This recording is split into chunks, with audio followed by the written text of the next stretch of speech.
샬롬 샬롬. 오늘 하루 주 안에서 기쁨과 평안이 넘치시기를 축복합니다. 옛날에 총을 잘 쏘는 한 군인이 깜빡하고 총을 막사에 놔둔 채 정찰을 나갔다가 적군을 만났습니다. 총을 든 이 적군은 그 군인에게 땅에 엎드리라라고 명령했습니다. 그러나 이 군인이 웃으면서 이렇게 말합니다. 내가 얼마나 뛰어난 명사수인데 나에게 총을 겨누어? 내가 지금 총이 없어서 그렇지 너 정도는 내가 백리 밖에서도 맞출 수 있어 라고 허세를 부리자마자 적군이 쏜 총에 맞아 전사했다고 합니다. 여러분, 군인에게 있어서 총은 무엇과 같습니까?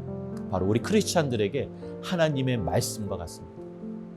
말씀을 깨닫고 은혜를 받았으나 삶에 적용하지 못하는 성도는 총을 두고 나온 군인과 같습니다. 이런 군인은 적군의 밥이요 마귀에게 꼼짝없이 당할 수밖에 없는 것이죠. 말씀을 늘 마음에 간직하고 말씀을 적용하는 삶을 살 때 우리의 대적 마귀는 물러가고 승리하는 인생이 될 줄로 믿습니다. 다 같이 오늘의 말씀을 봉독하겠습니다. 아들들아, 아비의 훈계를 들으며 명철을 얻기에 주의하라. 내가 선한 도리를 너희에게 전하노니 내 법을 떠나지 말라. 나도 내 아버지에게 아들이었으며 내 어머니 보기에 유약한 외아들이었노라. 아버지가 내게 가르쳐 이르기를 내 말을 내 마음에 두라. 내 명령을 지키라. 그리하면 살리라. 지혜를 얻으며 명철을 얻으라. 내 입의 말을 잊지 말며 어기지 말라. 지혜를 버리지 말라. 그가 너를 보호하리라. 그를 사랑하라. 그가 너를 지키리라. 지혜가 제일이니 지혜를 얻으라. 내가 얻은 모든 것을 가지고 명철을 얻을지니라. 그를 높이라. 그리하면 그가 너를 높이 들리라. 만일 그를 품으면 그가 너를 영화롭게 하리라. 그가 아름다운 관을 내 머리에 두겠고 영화로운 면류관을 내게 주리라 하셨느니라. 솔로몬은 지금 젊은이들에게 내 말을 듣고 내 법에서 떠나지 말라고 말하면서 이것은 나만의 생각이 아니고 선조 때부터 대대로 내려온 권위와 전통이 축적된 가르침이다라고 말하고 있습니다. 사실 자신도 원래는 그저 어머니 앞에 귀여운 외동 아들이었는데 아버지의 가르침을 이 마음에 간직하고 그 명령대로 살았더니 지금에 이르렀다. 그러니 너희도 나처럼 아버지의 말씀대로 산다면 성공적인 인생을 살 것이다 라고 권면하고 있는 것입니다. 그런데 여기서 우리가 하이라이트 해야 하는 구절이 있는데요. 바로 4절 말씀입니다. 내 말을 네 마음에 간직하고 내 명령을 지키라. 네가 잘 살 것이다. 이 4절 말씀에 세 단어가 눈에 띕니다. 간직하라, 지켜라, 잘 살 것이다 입니다. 여러분, 이 세 단어 중에 이 잘 살 것이다만 빼고는 사실은 다 명령어로 되어 있습니다. 그런데 사실 여러분, 이 잘 살 것이다도 원어를 직역하면 이렇게 직역할 수 있어요. 그리하여 너는 잘 살아라. 즉, 이 4절 말씀은 간직하라, 지키라, 살아라 라는 명령어를 사용하면서 이 신앙생활의 중요한 면을 강조하고 있는 것입니다. 여러분, 그것은 우리가 하나님의 말씀을 듣거나 읽을 때 그저 지식적으로만 또 오늘 교회에서 와서 말씀을 들었다, 이만큼 통독했다, 내가 이만큼 필사했다라는 어떤 성취감을 느끼는 정도로는 사실은 부족하다라는 거예요. 우리가 말씀을 듣든 읽든 필사하든 여러분, 중요한 것은요, 그 말씀을 마음에 간직하고 또 그 말씀을 내 삶에 적용하여 지키고 그 말씀대로 살아내는 것. 여러분, 그래야 그 말씀이 내 말씀이 되고 그 말씀이 내 삶 속에 살아 움직여 말씀이 역사하는 삶을 살게 된다는 것입니다. 오늘도 말씀을 사모하여 여러분, 이 영상을 듣고 계신 여러분들 너무 잘하셨어요. 너무 훌륭합니다. 그런데 여러분, 이 영상을 보고 듣는 것으로 오늘 나의 경건 생활은 다 끝났어, 완벽했어, 이 정도로는 내 삶의 거룩한 변화를 기대할 수는 없다는 것이죠.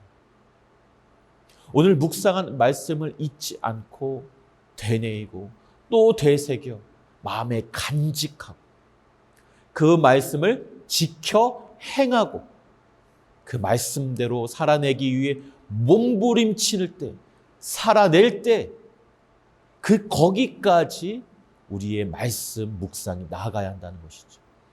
그래야 그 말씀이 나를 움직이고 내 삶의 거룩한 변화를 기대할 수 있게 되는 것입니다.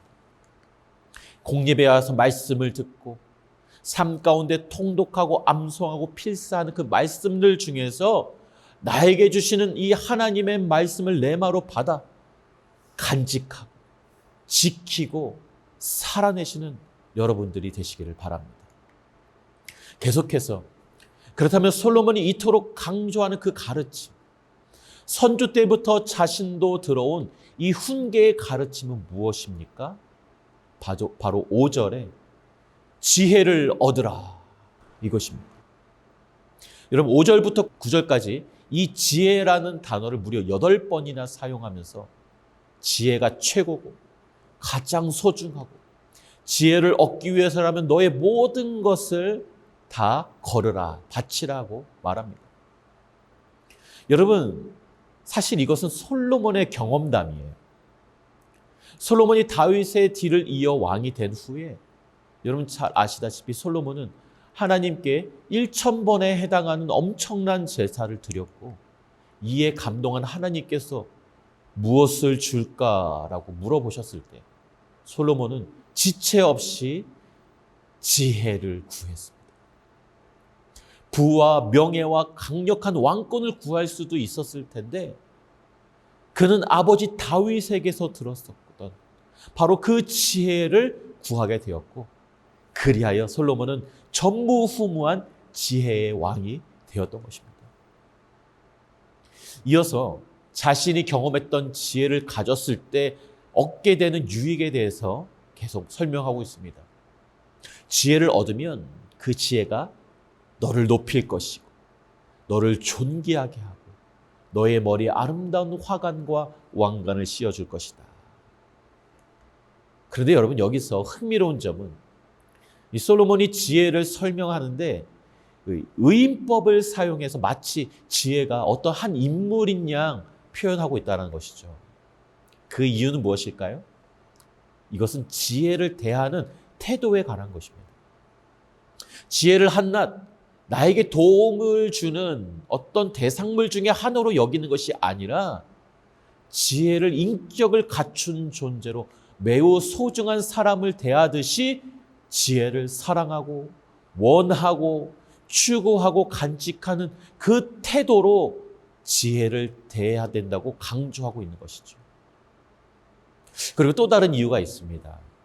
솔로몬은 이 지혜의 근본, 그 지혜의 출처가 바로 하나님이시라는 것을 너무나도 잘 알고 있었습니다. 따라서 이 지혜의 출처가 되시는 분이 바로 하나님이시니 지혜는 곧 하나님이시다 라고 믿었던 것이죠. 따라서 여러분, 5절부터 시작되는 이 지혜라는 단어에 하나님이란 단어로 대입을 해도 문장들이 너무나도 자연스럽습니다. 그렇습니다. 지혜의 출처, 근본, 지혜 자체가 되시는 하나님을 얻고 소중히 여기고 그 하나님, 지혜의 하나님을 사랑하고 가슴에 품을 때 하나님께서 여러분을 높이시고 존귀하게 하시며 훗날의 천국의 영광을 여러분에게 보여주실 것입니다. 오늘 하루도 이 말씀을 가슴에 간직하고 지키며 살아내심으로 하나님의 지혜를 소유하게 되시는 저와 여러분이 되시기를 축복합니다. 다 같이 기도하겠습니다. 사랑의 아버지 하나님, 오늘 하루도 나에게 말씀하시고 나에게 말씀을 읽게 하시고 깨닫게 하신 은혜에 감사를 드립니다. 그러나 주님, 이곳으로 나의 경건 생활이 끝나지 않게 하여 주시옵소서. 오늘 하루 나에게 주신 말씀을 간직하고 지키고 그 말씀을 가지고 살아내는, 말씀을 소중히 여기는, 지혜를 소중히 여기는 나의 인생이 되게 하여 주시옵소서. 그래서 내가 읽고 암송하고 필사한 이 말씀들이 내 삶 가운데 살아 움직여 나의 삶을 변화시킬 뿐만 아니라 내가 깨달은 이 말씀을 알지 못한 자들에게 전달하는 생산적인 사람들이, 생산적인 나의 인생이 될 수 있도록 주여 도와주시옵소서. 감사드리며 예수님의 이름으로 기도하옵나이다. 아멘.